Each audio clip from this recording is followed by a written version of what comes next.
Good evening. My name is James Covey, or as people on the VIVINO app will recognize as JRC, Jayarcee. The lady running the camera is my beautiful wife, Claire. We're here tonight to document a milestone in our wine tasting endeavors. A little bit of history. In 2014, my wife and I embarked upon what we thought would be an interesting quest to try wines made from as many different grapes that are used to make wines throughout the world. We did 100, we made our application, we got a receipt or a certificate, which are on the walls behind me. We decided to try 200. Well, 200 led to 300, 300 led to 400, 400 led to 500, and tonight we are on the verge of completing our 600th new grape quest. Tonight we have chosen this particular wine here, Cardenaki. It's a wine from the country of Georgia. It's made up of 3 indigenous grapes to Georgia. I'm not going to try to pronounce them, but that's the grapes there. Okay. We've already poured it because I noticed that there was some sediment in it, so I wanted to let it set for a little bit, but you can see it is producing some sediment. We'll talk a little bit more about the specific wine, but back to some more of the history of our questing. We get a lot of comments from people as to where do you find all this information? Where do you get these grapes? How do you get these grapes? Where are they? I've never heard of these particular grapes. Over here, Claire can zoom in or just pan onto it. The computer, obviously the internet is a major source of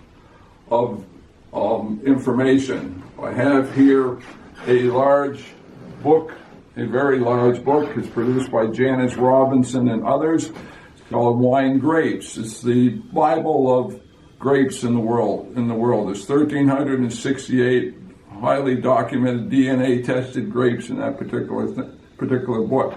Right beside it, there's a book that was given to me by my daughter last year for Christmas.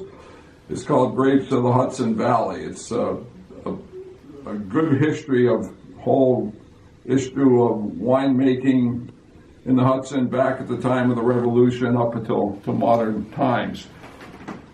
There are a number of other sources that we use when we travel. We always stop at the information center when we go into a particular state. And we have them from Niagara, from Wisconsin, from Lake Erie, from Maryland, from Virginia, from North Carolina, just to cite a couple of them. This pile of material is just background material from the first 500 quests that we have done. There, and some 600 is in here. What happens is when we do the quest, log in the wine, where it's made, the country, whether it's in VIVINO, whether it's in Janice Robinson's book, background material on the winery, the name, the country, the region of origin, or the region and the country of origin for the particular wine. This is the official documentation for the 600, and then a little extra. There's 42 pages, 15 to a page. The last page only has 9 on it. If you like to do math, like a friend of mine does, that's going to give you 624 items in here. Well, actually 623 grapes, but one is the header, and there were 3 corrections, so there's really 620 actual new grapes in this particular book. 620. Very good question if you're paying attention. This will be number 600. This will be number 601, which still leaves me 19 more already in the cellar to start our 700 quest. Before we taste the wine, just lay a little bit of other information on it, is over the years we've come up with some very traditional, very wonderful guests in our house that are here all the time. The first one, and we'll try not to disturb Claire's focusing, is Claire D.D., D-E-D-I-E. It's a sparkling from France, champagne, and this one here is Dublin Winery's Blackberry. For those of you who follow us on VIVINO, you'll know that if you take half a flute of blackberry and a half a flute of, we use claret, but you can use any of your sparkles and mix them together, you get what we call a winosa. It's similar to a mimosa, but it doesn't have any orange juice. Another classic favorite in the house, which we have many bottles of this, is a Cooper's Creek, New Zealand. Oh, we can drive down. Cooper's Creek, New Zealand, right over here. Don't even move it. Okay. Cooper's Creek, New Zealand wine called Cat's Pee on a Gooseberry Bush. It's a Sauve Blanc. Wonderful. The next one here, and you'll hear a background noise in the minute, is a South African blend, red blend, or white blend, I should say, of it's red. No, it is a red blend. My mistake. Memory lapse there. Called Chakalaka. Chakalaka. Chakalaka what? Baby. Chakalaka baby, yes. This one here is for the holidays. It's from Duplain Winery in North Carolina. It's a classic muscadine. And again, if you follow me on VIVINO, you know that we have zeroed in on several muscadine style wines. Muscadine is not a grape, it's a style of wine. This particular one is 1/3 Noble, 1/3 James, and 1/3 Coastal James. And it's a hybrid. It's a local U.S. wine. You won't find this in any place else in the world other than the U.S. and mostly in the South. You don't see too many muscadine styles in wine. We'll leave those for a second over there.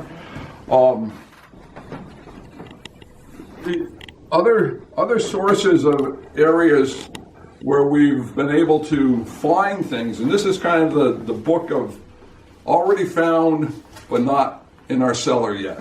And it's not every one of these pages is a wine, but it's background material on all kinds of wines. And they can be, this one's called French and American hybrids. We've got most of them, but there's still a couple that we haven't. Here's a list of Greek indigenous grapes. Some from Dutch grapes from Holland.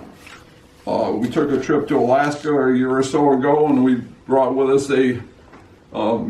grape varieties for British Columbia. Very specific varieties only seem to be found in British Columbia.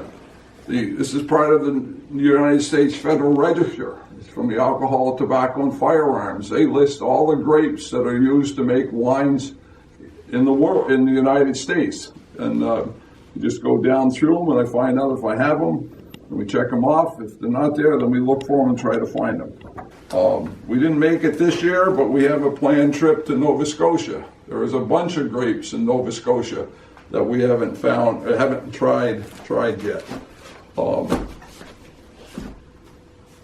The last posting, before we get into the 600, on 599, if you look on VIVINO, you'll see it in one of the comments.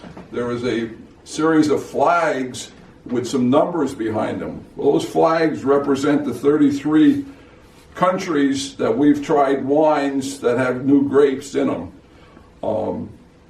Without too much surprise, Italy stands out as number one. Italy probably has more wine grapes than any other place in the world. Followed by that, because we've done a lot of U.S. hybrids, on our list is the United States. And between Italy and the United States, it accounts for 238 of the 600 grapes that we have logged into our questing document. That's 47%. If you take the top 6 countries, and this is not going to be too much of a surprise there for what these countries are, is Italy, the United States, France, Spain, Portugal, and Greece. They account for 79% of all the grapes that we've tried. And there's 6 out of 33, there's 27 other grapes running from Georgia, our host wine for the night, which starts at 17 all the way down to, you get to Switzerland, Albania, Armenia, and Peru have 1 grape each in our selection. Doesn't mean they only have 1 indigenous grape, but we've tried 1 grape from their countries. Peru does only have 1 indigenous grape. And we have on here, which most people will be surprised, is we have 2 grapes listed for Thailand. Thailand does have 2 indigenous grapes, and we were fortunate enough not to go to Thailand, but be able to go to a very nice Thai restaurant in our area and actually try. One is a red and one's a white, and they were very good. Gonna lost track here for a second. Like I said, this is our 600th grape. It's going to be Gorjuli Mestevane. Our next one, I'm not even going to try because I can't figure out how you can pronounce the Khikhvi. Will be the start of our 601, so the start of our 700 quest. As I kind of let slip out there, there are 19 other bottles in our house. Some of them are displayed right here behind me. So we're going to have a start to at least 620 sometime in 2018. And as a preview, we'll show a couple here. You want to come in a little closer? This is a Madeira. It's called Terazanzi.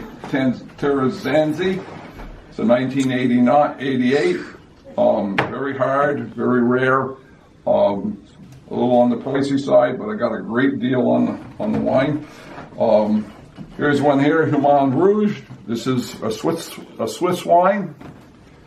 And to throw some credit into our own local economy, this is Altamont Winery. They're a regular participant at our local local green market in the city where we live. And it has in it 2 new grapes. One is Petite Jewel, and the other one is Kandahohi. Kandihohi.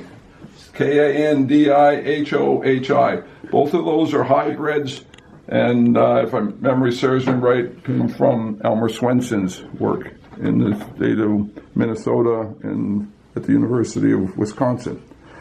Now, if there were move out slightly out of the way. Let's see, check the list. We've commented that two things we haven't done. Have a letter here from a winery who does Zach Brown wine or band type of thing. They produce a wine which we had, but it was a proprietary blend.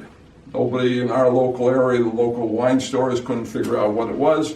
My wife very nicely wrote a letter to them, explained what we're doing, explained our questing and everything, and they were more than happy to give us the proprietary blend in that particular wine. No new grapes, good wine, but it was there. It was just very nice that they actually responded. We've got several letters from several places on that. The other thing is, there are 2 wine stores, one in New York City and one locally, that I'd like to single out specifically, and 2 people in those stores. The first one, who is, because we're on our 600, who have been extremely helpful and very interested in what we're doing on our questing, is from All Star Winery in Latham Farms, just outside of the city of Albany. And I'll single out specifically there Ralph, who has been extremely helpful. Again, 70 to 75% of all the grapes that are from our 600 quest came out of wines that they were able to order and pick up a gift for me there. The other one I want to single out is Astor Wine in New York City, and specifically Sarah at Astor Wine. Over the early stages of our questing, they were Sarah was very helpful. She was able to research, and I would give her names of wines, and she would try to find them and everything like that, and it had been very, very, very helpful.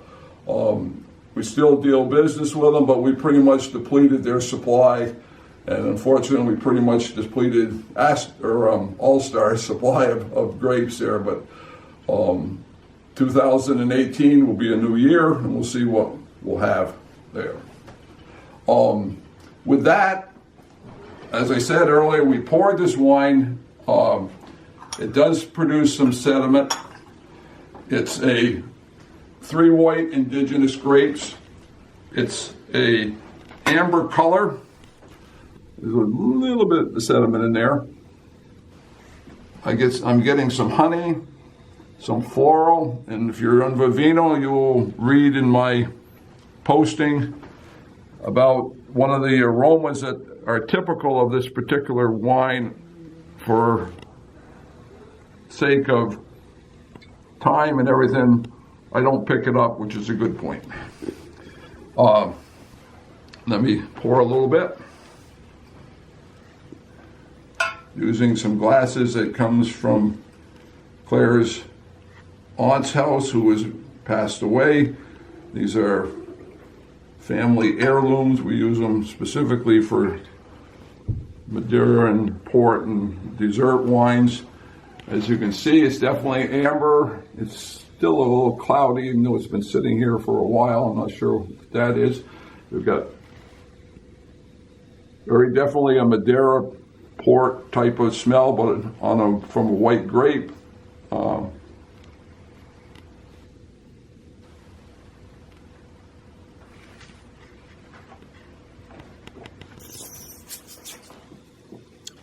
Smooth, definitely berries, some spices. Again, typical. Oops, there we go. Sorry. It's a little drier than what I would have thought. Some tannic, but actually quite pleasant. Not earth-shakingly great, but certainly not a dud wine. I've been asked too, they're like that, how many bad wines do we get? Well, as I've told people before, as I research every single grape, every single wine we buy, so I don't tend to buy bad wines or bad grapes. We have had what we call drain cleaner or weed killer wines that we end up dumping, and probably less than 10 out of 600 that have been really, really stinky wines, or grapes, and or grapes. I just wanted to point again from one of our local wineries who we went there to pick up a couple new New York hybrids that have been recently released by Cornell University, and he has this quote that he has at the winery, and it says, "One can make bad wines with good grapes, but nobody can make a good wine with bad grapes." Quote unquote from Tony at Claremont View Winery, just south of Albany. Thank you very much, Tony. We had a wonderful day when we were there, like that. For the people at Dublin as well, Dublin Winery. We stopped there coming back from our son's place in South North Carolina. Wonderful, wonderful tour, wonderful education on the muscadine style wines and all the various different muscadine grapes. Fortunately, most muscadine style wines taste pretty much alike, but there's still a lot of different grapes out there, and it's a great wine in the South. We look forward to sharing the tasting notes with our VIVINO friends on these wines, plus the other ones we have there. I think with one thing left, a thank you to my wife, who's wonderful. you know, I know it's turned around, who's been a wonderful person, who cooks some great meals. Also, thanks to two people who couldn't make it here tonight, and I'll just refer to them as J and J. It's a husband and wife team. They're good friends of ours. She happens to be a chef. He happens to be a good wine connoisseur. And they're the ones that got us started on the quest. And this is Claire, and just a thought for the day.